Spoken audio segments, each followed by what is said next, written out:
Hi friends, Umananda ಚಾನಲ್ಗೆ ಸ್ವಾಗತ. Friends, ಇದು ಒಂದು SHK ವೆಲ್ನೆಸ್ ಫೌಂಡೇಶನ್ ಕಡೆಯಿಂದ ಒಂದು ಕನ್ವೊಕೇಷನ್ ಸೆರೆಮನಿ ಅಂದರೆ ಘಟಿಕೋತ್ಸವ ಕಾರ್ಯಕ್ರಮ. ಇದೊಂದು ಎಜುಕೇಷನ್ ಅಕಾಡೆಮಿ ಇನ್ಲೆಸ್ ಕಡೆಯಿಂದ ವೆಲ್ನೆಸ್ ಕಡೆಗೆ ಅಂತ ಅನ್ನೋ ಧ್ಯೇಯವಾಕ್ಯದಿಂದ ಕೂಡಿರುವಂಥ ಶಿಕ್ಷಣ. ಆರೋಗ್ಯವೇ ಭಾಗ್ಯ ಅನ್ನೋ ಧ್ಯೇಯ ಇದರದ್ದು. ಮೊದಲು ಜ್ಯೋತಿ ಬೆಳಗಿಸುವ ಮೂಲಕ ಕಾರ್ಯಕ್ರಮ ಪ್ರಾರಂಭವಾಯಿತು. ಈ ಕಾರ್ಯಕ್ರಮದ ಉದ್ದೇಶ ರೋಗ ಬರದಂತೆ ಆರೋಗ್ಯವನ್ನು ಹೇಗೆ ಕಾಪಾಡಿಕೊಳ್ಳಬೇಕು ಅನ್ನೋ ಶಿಕ್ಷಣ. ಇದು ಆನ್ಲೈನಲ್ಲಿ 6-8 ತಿಂಗಳ ಕಾಲ ಕ್ಲಾಸ್ ನಡೀತಾ ಇರ್ತದೆ. ಈ ದಿನ ಅದರ ಮುಕ್ತಾಯ ಸಮಾರಂಭ.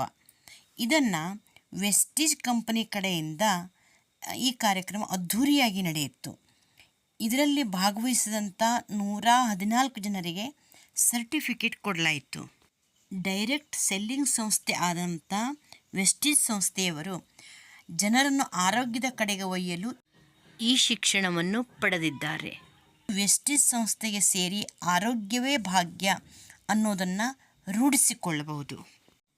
ಈ ಕಾರ್ಯಕ್ರಮನ ನಡೆಸಿಕೊಡಲಿಕ್ಕೆ ಶ್ರೀಯುತರಾದಂಥ SHK ವೆಲ್ನೆಸ್ ಫೌಂಡೇಶನ್ ಚೇರ್ಮನ್ರಾದಂಥ ಶ್ರೀ ಡಾಕ್ಟರ್ SH ಕುಲಕರ್ಣಿಯವರು ಬಂದು ನಡೆಸಿಕೊಟ್ರು. ಅಲ್ಲದೆ ಒಬ್ಬ ಯುವಕ ಕಣ್ಣಿಲ್ಲದಿದ್ದರೂ ಏನನ್ನಾದರೂ ಸಾಧಿಸಬಹುದು ಅನ್ನೋದಕ್ಕೆ ತೋರಿಸಿಕೊಟ್ಟ. ಇವನ ಸಾಧನೆಯನ್ನು ನೀವೇ ನೋಡಿ. ಯಾವುದೇ ಅಂಗ ಇಲ್ಲದಿದ್ದರೂ ಸಾಧನೆ ಮಾಡಿ ತೋರಿಸಬಹುದು. ಛಲವೊಂದು ಇದ್ದರೆ ಏನನ್ನಾದರೂ ಸಾಧಿಸಬಹುದು ಅನ್ನೋದಕ್ಕೆ ಈ ಹುಡುಗನೇ ಉದಾಹರಣೆ.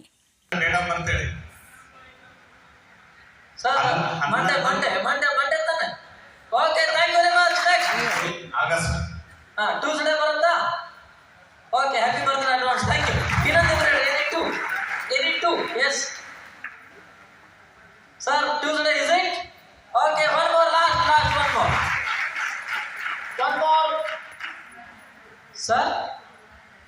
You born on Saturday half day is it? Okay, thank you. ಈಗ ಎಸ್, ಡೇಟ್ ಆಫ್ ಬರ್ತ್ ಸಾಕು. ಈಗ sir addition is ready? Sir, ನನಗೆ ನಂಬರ್ ಹೇಳಿ, ನೀವೇ ಹೇಳ್ಬಿಡಿ. ಕುಲಕರ್ಣಿ ಸರ್, 2 ಡಿಜಿಟ್ ಹೇಳಿ ಫಸ್ಟ್ ಲೈನ್ ಇಂದ ಪ್ಲೀಸ್. ಸರ್ 54 ಹಿಂಗೆ ಹೇಳ್ಬಿಡಿ.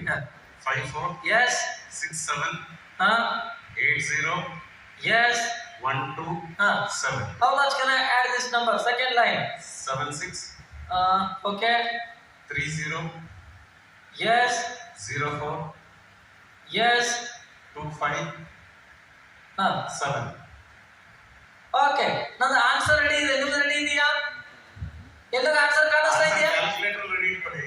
ಇಲ್ಲ, ಆನ್ಸರ್ ನ ಬೋರ್ಡ್ ಮೇಲೆ ಬರ್ಬಿಡಿ. My answer is ready, you can write on board. Yes. 1309784384 ಆಗುತ್ತೆ. ಹೀಗೆ ಇವರು ಡೇಟ್ ಆಫ್ ಬರ್ತ್ ಕೊಟ್ಟರೆ ವಾರವನ್ನು ಹೇಳ್ತಾರೆ. ಆಮೇಲೆ ನೀವು ಒಂದು 10 ಸಂಖ್ಯೆದು ಪ್ಲಸ್ ಕೊಡ್ರಿ, ಮೈನಸ್ ಕೊಡ್ರಿ, ಇಂಟು ಕೊಡ್ರಿ, ಡಿವೈಡೆಡ್ ಬೈ ಕೊಡ್ರಿ, ಪಟ್ ಅಂತ ಉತ್ತರ ಹೇಳ್ತಾನೆ ಅವನು.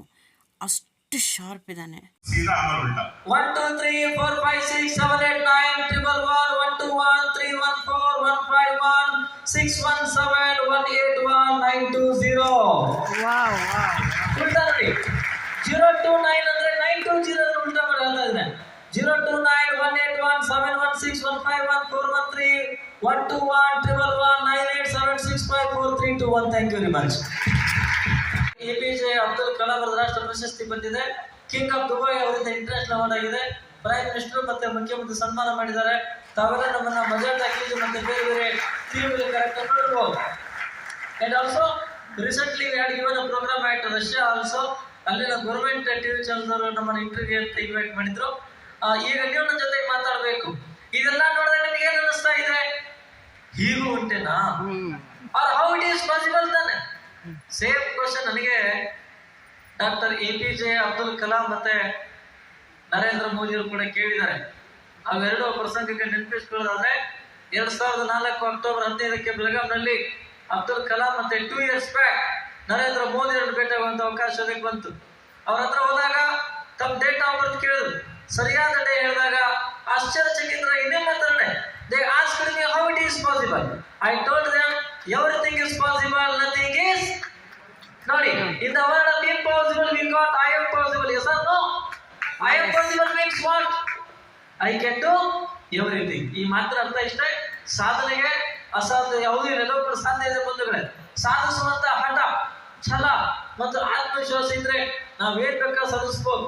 ಭಗವಂತ ನಮ್ಮನ್ನ ಈ ಭೂಮಿ ಮೇಲೆ ಕಳಿಸ್ಬೇಕಾದ್ರೆ ಹಾಗೆ ಕಳಿಸೋದಿಲ್ಲ, ಏನಾದ್ರೂ ಒಂದು ಟ್ಯಾಲೆಂಟ್ ಅನ್ನು ಕೊಟ್ಟು ಕಳಿಸಿರ್ತಾನೆ. ಇಲ್ಲಿರ್ತಕ್ಕಂಥ ನೀವೆಲ್ಲರೂ ಕೂಡ ಅಪ್ರತಿಮ ಸಾಧಕರು, ಅದನ್ನು ಸರಿಯಾಗಿ ಸದ್ಬಳಕೆ ಮಾಡ್ಕೊಳ್ಳಿ. ನಿಮಗೆಲ್ಲ ಶಕುಂತಲಾ ದೇವಿ ಗೊತ್ತಾ? ಯಾರು? ಅಮೃತ ವರ್ಷದ ಧಾರಾವಾಹಿ ಮತ್ತು ರಾಮಾಯಣ ಶಕುಂತಲಾ ದೇವಿ ಅಲ್ಲ, ಮಾನವ ಕಂಪ್ಯೂಟರ್ ತಾನೆ. ಸೊ 8 ವಯಸ್ಸಿದಾಗ ನಾನು ಅವ್ರ ಬಗ್ಗೆ ಕೇಳಿದೆ. ಅವ್ರಿಗೆ ಕಣ್ಣಿತ್ತು, ಅರೆ ಕಣ್ಣಿತ್ತವ್ರು ಈ ರೀತಿ ಸಾಧನೆ ಮಾಡ್ತಿರ್ಬೇಕಾದ್ರೆ ನಾನೇಕೆ ಮಾಡಬಾರ್ದು ಅಂತೇಳಿ ಅವ್ರು ನಮಗೆ ಸ್ಫೂರ್ತಿ ಆದ್ರು. Role model. ಈಗ ಹೇಳಿ, ನಿಮಗೆ ನಿಮ್ಮ ರೋಲ್ ಮಾಡಲ್ ಯಾರು? Who is role model? ಭಗವಂತ ಬಹಳ ಬುದ್ಧಿವಂತ. ಬೈಬಲ್ ನನಗೆ ನಿಮ್ಮ ನೋಡುವಂತ ಅವಕಾಶ ಕೊಟ್ಟಿಲ್ಲ, ಬಟ್ ನಿಮ್ ಜೊತೆಗೆ ಸಂವಾದ ಮಾಡುವಂತ ಅವಕಾಶ ಕೊಟ್ಟಿದ್ದಾನೆ. ಒಂದು ಮಾತನ್ನ ಬಹಳ ಹೆಮ್ಮೆಯಿಂದ ಇಷ್ಟಪಡ್ತಾ ಇದ್ದಾರೆ. ನನ್ನ ಈ ಸಾಧನೆಗೆ, ನನಗೆ ಈ ಪ್ರತಿಭೆ ಬರಲಿಕ್ಕೆ ಪ್ರಮುಖ ಕಾರಣೀಭೂತದ ಅಂಶ ಯಾವುದಾದ್ರೂ ಆಗಿದ್ದರೆ ಅದು ಅಂತರ್ದಿಂದಲೇ ಸಾಧ್ಯವಾಗಿದೆ ಅನ್ನೋಂಥ ಮಾತನ್ನು ಬಹಳ ಹೆಮ್ಮೆಯಿಂದ ಇಷ್ಟಪಡ್ತೇನೆ ಬಂಧುಗಳೇ. ನೋಡಿ, ಒಂದು ವೇಳೆ ನಮಗೆ ಇವತ್ತೇನಾದ್ರೂ ಕಣ್ಣಿದ್ರೆ ಈ ಪ್ರತಿಭೆ ಬರ್ತಿರ್ಲಿಲ್ಲ. ಭಗವಂತ ಒಂದು ಮೈನಸ್ ಮಾಡಿದ್ರೆ +10 ಹಾಗೆ ಅಂಗವಿಕಲದ ಶಾಪವನ್ನು ಗಾಳಿಗೆ ಸ್ವೀಕಾರ ಮಾಡಬೇಕು. ಕಣ್ಣಿಲ್ಲ, ಕಾಲಿಲ್ಲ, ಕೈಯಿಲ್ಲ, ಇದು ದೇಹ ಕೊರತೆ ಮನುಷ್ಯಗಲ್ಲ. ನನ್ನ ಪ್ರಕಾರ ನಿಜವಾದ ಅಂಗವಿಕಲರು ಯಾರು ಅಂತಂದ್ರೆ ಎಲ್ಲ ಅಂಗಾಂಗಗಳಿದ್ದು ಯಾರು ಮೆಂಟಲಿ ವೀಕ್ ಇರ್ತಾರೆ ಅವರೇ ನಿಜವಾದ ಅಂಗವಿಕಲರು. So I request all of you, ನಮ್ಮ ಹತ್ರ ಯಾರಾದ್ರೂ ದಿವ್ಯಾಂಗರು ಕಂಡು ಬಂದ್ರೆ, we don't want sympathy from society, but we want empathy from society ಅಂತಕ್ಕಂಥ ಮಾತಕ್ಕೆ ಇಷ್ಟಪಡ್ತಾರೆ. ನಮ್ಮ ನ್ಯೂನತೆಗಳನ್ನ ಸಾಧನೆಗೆ ಮೆಟ್ಟಿಲು. ಜೀವನವೇ ಒಂದು ಹೋರಾಟ ಬದುಕು. ಈ ಹೋರಾಟ ಬದುಕಿನಲ್ಲಿ ಹಲವಾರು ಸಮಸ್ಯೆಗಳು ಬರ್ತವೆ. ಹುಟ್ಟು ಸಾವು ನಮ್ಮ ಕೈಗಿಲ್ಲ, ಆದ್ರೆ ಬದುಕು ನಮ್ಮ ಕೈಯಲ್ಲಿದೆ. ನಮ್ಮ ಜೀವನ ಹೇಗಿರಬೇಕು? ಮತ್ತೊಬ್ಬರಿಗೆ ರೋಲ್ ಮಾಡಲ್ ಆಗುತ್ತಿರಬೇಕು. So life is very beautiful. I want to tell you the relate of life. ಒಂದು ಇಂಗ್ಲಿಷ್ ನಲ್ಲಿ ಜೀವನದ ಬಗ್ಗೆ ಬ್ಯೂಟಿಫುಲ್ ಕೊಟೇಶನ್ ಇದೆ ನೋಡಿ. Life is online, love is offline, work is pending, age is upgrading, problem is incoming, money is outgoing, and happiness is downloading. This is the reality of life.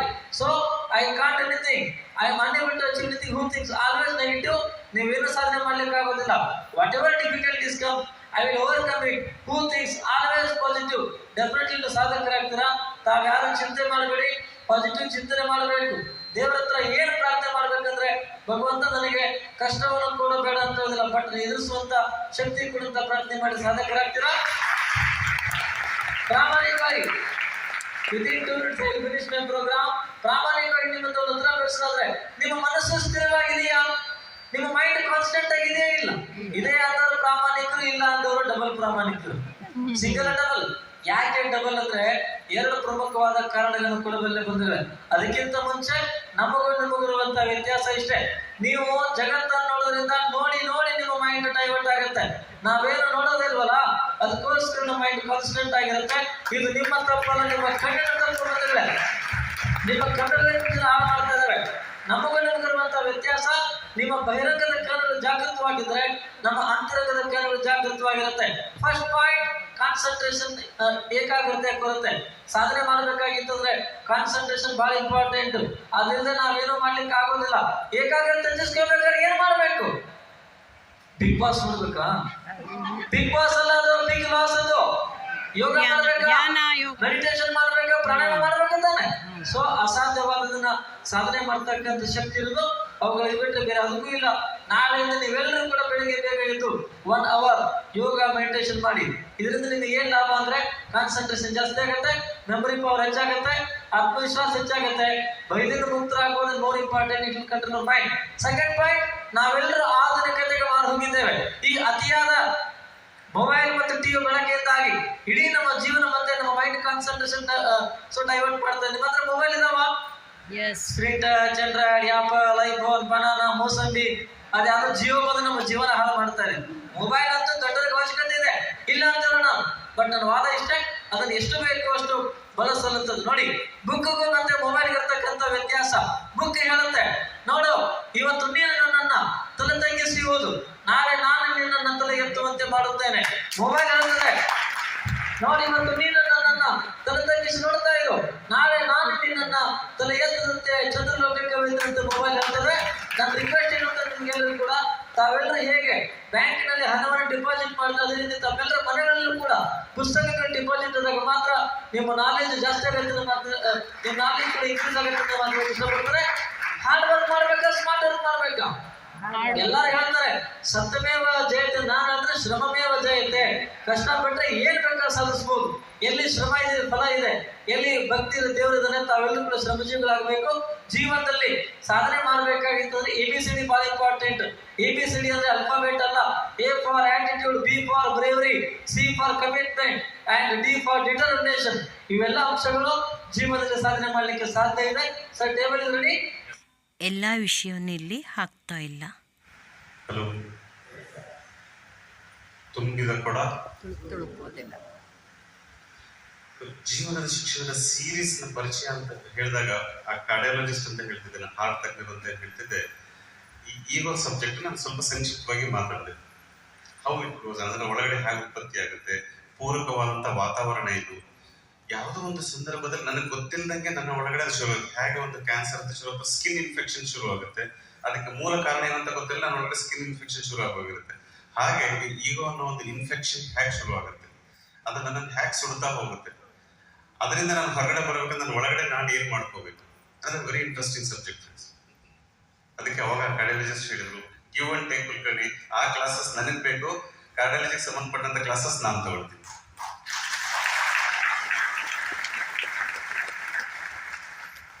ಇನ್ನೊಂದು subject ಇದೆ, ಕೇಳಿಸ್ಕೊಳ್ಳಿ. ಈ ಜ್ವರ ಬಂದಿದ್ದು ಅನುಭವ ಆಗಿರುತ್ತೆ ನಿಮ್ಗೆ. ಸುಸ್ತು ಅನಿಸ್ತಾ ಇದೆ, ಇವತ್ತೇನು ಮಾಡ್ಲಿಕ್ಕೆ ಆಗಲ್ಲ, ಎದ್ದು ಅಡ್ಡಾಡ್ಲಿಕ್ಕಾಗಲ್ಲ. ಕರೆಕ್ಟ್? ನೀವು ಸೂಕ್ಷ್ಮ ಅಬ್ಸರ್ವ್ ಮಾಡಿ, ದೇವರಿಗೆ ಹೇಗೆ ಒಂದು ಸೈಕಾಲಜಿಕಲ್ ಸೆಟಪ್ ಕೊಟ್ಟಿದ್ದಾನೆ ಒಳಗಡೆ ಅಂತಂದ್ರೆ, ಆ ಸಾಫ್ಟ್ವೇರ್ ಡಿಸೈನ್ ಮಾಡಿದ್ದಾನೆ ಅಂದ್ರೆ. ನಾನು ಇದನ್ನ ಲಾಸ್ಟ್ 15 ವರ್ಷಗಳಿಂದ ಈ ಸಬ್ಜೆಕ್ಟ್ ಮೇಲೆ ವಿಶೇಷವಾದಂತ ನಂದೇ ಆದಂತ ರಿಸರ್ಚ್ ಅಬ್ಸರ್ವ್ ಮಾಡ್ಲಿಕ್ಕೆ ಶುರು ಮಾಡಿದಾಗ, ತಜ್ಞರ ಜೊತೆಗೆ ಚರ್ಚೆ ಮಾಡಿ ನಾವು ಒಂದು ಟೀಮ್ ಆಗಿ ಇದ್ರ ಮೇಲೆ ಫೋಕಸ್ ಮಾಡಿದಾಗ ಗೊತ್ತಾದಂತ ಕುತೂಹಲಕರ ವಿಚಾರಗಳು ಏನು ಅಂದ್ರೆ, ಇಲ್ಲಿ ಕೇಳಿಸ್ಕೊಳ್ಳಿ. ಎಷ್ಟೋ ಜನ ನಾನು ನೋಡಿದ್ದೀನಿ ಫ್ರೆಂಡ್ಸ್, ಸುಸ್ತಾಗಿದೆ, ಇವತ್ತು ನನ್ನ ಕೈಲಿ ಆಫೀಸಿಗೆ ಬರ್ಲಿಕ್ಕಾಗಲ್ಲ, ಇವತ್ತು ನನಗೆ ಕೆಲಸ ಮಾಡ್ಲಿಕ್ಕಾಗಲ್ಲ. ಇದೇ ವ್ಯಕ್ತಿ ಅವ್ರದೇ ಮದುವೆ ಇದ್ರೆ ಸುಸ್ತೇ ಆಗಲ್ಲ ಫ್ರೆಂಡ್ಸ್. ಮಗಳದ ಮದುವೆ ಇದ್ರೆ ಅಪ್ಪ ಅಮ್ಮನಿಗೆ ಸುಸ್ತೇ ಆಗಲ್ಲ, ಅದು ಮುಗಿದ ತಕ್ಷಣ ಜ್ವರ ಬರಲ್ಲ. ಹಲೋ, ಸೀರಿಯಸ್ ಆಗಿ ಓದ್ತಿರೋಂಥ ಮಗು ಜ್ವರನೇ ಬರಲ್ಲ. ಕಾಟಾಚಾರಕ್ಕೆ ಓದ್ತಿರೋ ಮಗು ಗ್ಯಾರಂಟಿ ಜ್ವರ ಬರುತ್ತೆ. ಹಲೋ, ಈ ಸೈಕಾಲಜಿ ಒಂದು ಬಹಳ ಇಂಟ್ರೆಸ್ಟಿಂಗ್ ಸಬ್ಜೆಕ್ಟ್. ಇದ್ರ ಒಂದು ಯಾರು ಅರ್ಥ ಮಾಡ್ಕೊಂಡು ಅದನ್ನ ಏನಂತ ಕರೀತಾರೆ, ಓವರ್ಕಮ್ ಮಾಡ್ಕೊಂಡು ಅದ್ರ ಮೇಲೆ ತಾನು ಕಂಟ್ರೋಲ್ ತಂದ್ಕೊಂಡು ಜೀವನ ನಡೆಸ್ಲಿಕ್ಕೆ ಶುರು ಮಾಡ್ತಾನೆ, ಯು ವಿಲ್ ರಿಯಲಿ ಎಂಜಾಯ್. ಅದಕ್ಕೊಂದು ಉದಾಹರಣೆ ಕೊಡ್ತೀನಿ, ನಂದು ಉದಾಹರಣೆ ಕೊಡ್ತೀನಿ, ಇನ್ನೊಬ್ಬ ವ್ಯಕ್ತಿದು ಕೊಡ್ತೀನಿ. ಟ್ಯಾಬ್ಲೆಟ್ ತಗೊಂಡೆ, ಮಲ್ಕೊಂಡೆ, ಸುಸ್ತಾಗಿತ್ತು, ಪ್ರೋಗ್ರಾಮಿಗೆ ಹೋಗ್ಲಿಲ್ಲ, ಪ್ರೋಗ್ರಾಮ್ ಪೋಸ್ಟ್ಪೋನ್ ಮಾಡಿದೆ. 22 ವರ್ಷದಲ್ಲಿ ಒಂದು ಘಟನೆ ಇಲ್ಲ.